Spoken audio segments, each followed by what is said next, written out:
This is Bazaar Morning Call, broadcasting live from the CNBC TV18 Motilal Oswal studios in Mumbai.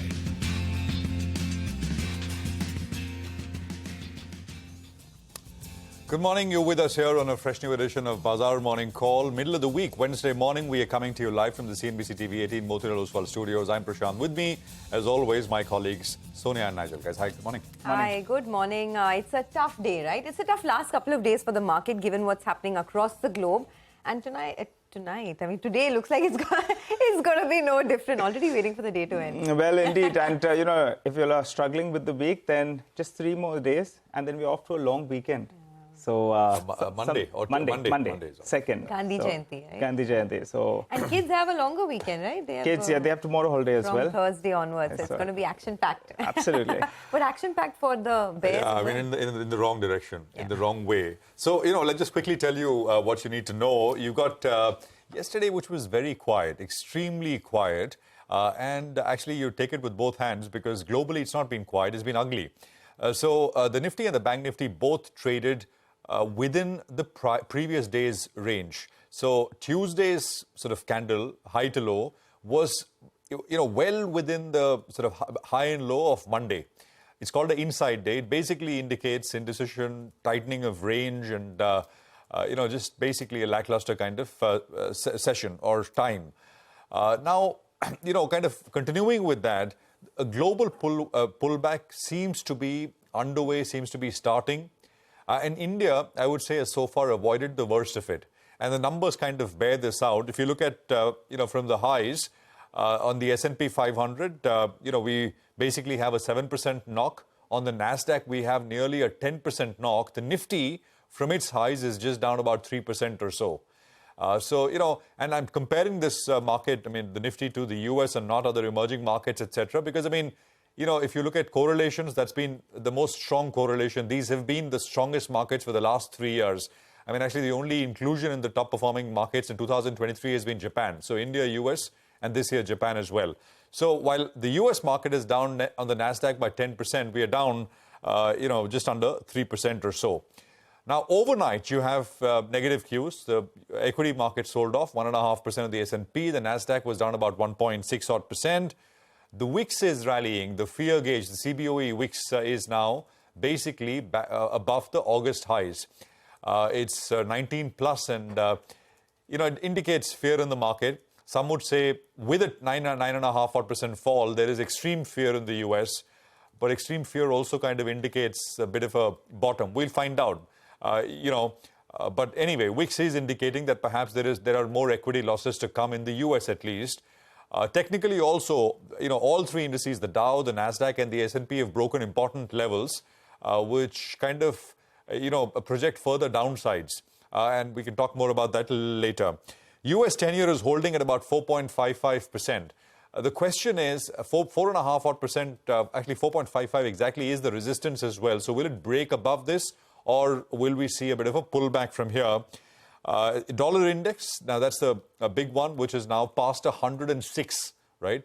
106.17. The impact, of course, is being seen here on the rupee as well, which is depreciated for 2 days in a row, well past 83. Nothing disorderly, but there is pressure across most emerging market currencies. Oil prices, they continue to move higher. We are past $94 a barrel on oil as well. So, the trioca, right? Yields, dollar, and oil, they continue to move in a direction which perhaps is painful for markets like our own. Although so far, as I said, we've avoided the worst of it. For the Nifty, just to kind of get to levels, they remain unchanged from what I put out yesterday morning. The Nifty sort of support will come in at 19,605. The low which was made was exactly that on Monday. 19,601 was the low. That level is a 61.8% retracement of the move that we saw from the end of August to the highs of September. So that's the support. That's not very far away. And looking at the global color, my sense is you perhaps will see a break of it sooner rather than later, unless things start to reverse very quickly globally. Near-term resistance, and the very very, very near-term, is 19,734. 19,734. For the Bank Nifty, the recent low of 44,400 should act as a support, and the resistance comes in around the 20-day moving average, which is pretty much 44,988 or so. That's the resistance. Again, very near-term levels is what we are talking about. But we're doing that because the range here over the last 2 days has been so tight, and it's generally been very, very quiet in the Nifty and the Bank Nifty. You get another day like that, I mean, I think that will be extremely good outcome given where global cues are at this point in time. Sonia. Oh, absolutely. And, the gift Nifty is indicating that the start will be about 50 points lower, right? Yeah. So the Nifty is already trading around that 50-day moving average. Looks like we're going to breach that on the downside as well. It's not looking good. So it's advantage bears as we begin trade today. And if you map, it's definitely a sell-on rally market for the last fortnight or so. And if you map the trajectory of the Nifty has lost almost 2% in just 5 trading days. So that's the kind of damage that we've seen. In the US markets, as Prashant was also mentioning, steep losses is what we saw overnight, led largely by technology stocks. So the Nasdaq is down over 200 points in just one single day. Of course, you have foreign selling that continues in our own markets as well. So FIs have now sold almost 22,000 crores in September so far. Lots of money getting pulled out. It's the US macro data that was on the weaker side, and of course fears of higher rates in future. But whether it's the new home sales data, which fell about 7% month on month, whether it's the consumer confidence index, that fell to 103 in September versus almost 109 in August. So the macro data has been weak. Tech stocks have been under pressure. And 2 more headwinds. The dollar has hit a 10-month high as US yields have spiked. And Brent crude is now at $95 a barrel. So, there are a lot of headwinds on the sidelines, which is, of course, putting pressure on our own markets. In fact, in the month of September so far, that song holds true, right? Wake me up when September ends. I'm sure the bulls are waiting for the month to end. Just look at that. Nasdaq down 7%, S&P 500 down 5%, and Dow down about 3% odd. So let's see.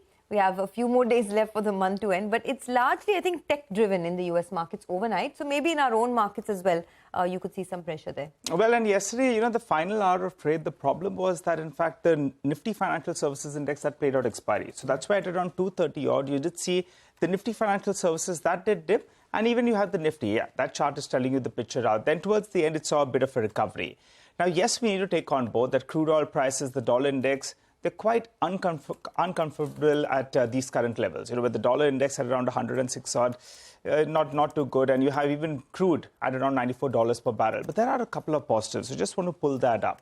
Now, yesterday, if you look at it, the Nifty ended lower, but you did have the small cap index that was a relative outperformer. So that managed to eke out some gains. So you need to be stock specific. There are plenty of stocks that are still doing well, even if the Nifty corrects a little bit or consolidates. So that's one point. Second factor is, after quite a few sessions, the Nifty didn't make a lower low. So, we have been seeing that the lows have been coming down. But yesterday, in fact, we didn't make a lower low. So that's encouraging as well from my perspective. What are the FIs doing? Well, they unwound some long positions and some marginal shorts as well. So in the last few days, if you compare, say, September 15th, with what FI positioning is as of now, they were net long, close to around 60,000 contracts on the long side. Now they're net short with close to around 7,000 contracts on the short side. So that's telling you a swing of close to around 70,000 contracts. From being net long, they're marginally net short now. And the short positioning as well has gone up to around 50% odd. Look out for some good news. Hopefully it comes from somewhere. That's what could give some kind of legs in case this market needs to bounce, say, 100, 200 points or thereabouts, which as of now, we haven't really seen. The options data, 19,650, 19,700 call. Well, both of them were fairly active, and both those premiums were at around 70 rupees. It came down to around 50 rupees, which brings us to the levels. The broad range I'll say on the downside is 19,600. That's where the recent low is. While on the upside, 19,770. I say that because there is call writing at around 19,700 call. You have the 20 as well as the 50 DMA. Those are the crucial technical levels as well. But that's the broad range you're looking at. A Nifty Bank, that plays out expiry today. And the recent low, 44,400, you wanted to hold that level on a closing basis.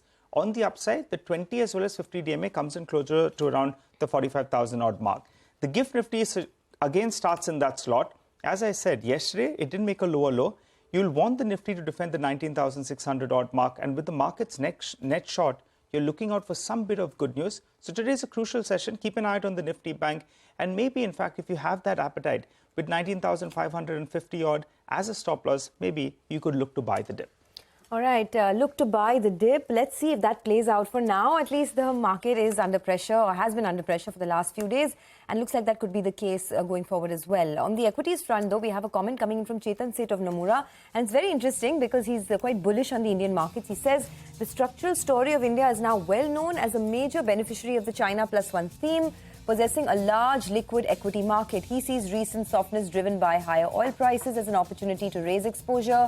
He says while this weakness may persist in the near term, presenting even better timing, he thinks the window of opportunity might not be open for too long. Chetan adds valuation is expensive but will likely remain so in a scenario of policy government continuity. He says intense politicking into May 2024 elections, China re-rotation and sustained high oil prices are potential risks.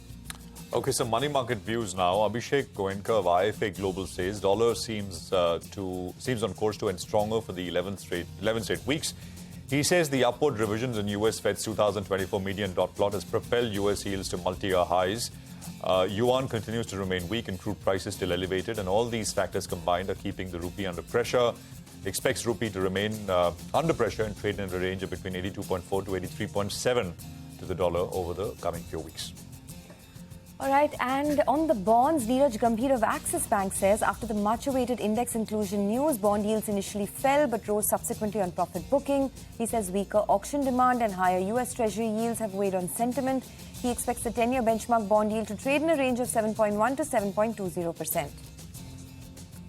Well, we have a lot of stock-specific action to track for you. Get to that in just a wee bit from now, but let's highlight the top 10 segment that we're looking at. We're looking at SBI Cards, ACG Ramkrishna Forgings, Century Textiles, HLE Glasscone, and DCM Shriram. All of them will be reacting to positive news flow. While on the flip side, you have Vedanta, Suzlon, Pratap Snacks, and Voltam Transformers that are stocks that could be reacting to negative news flow.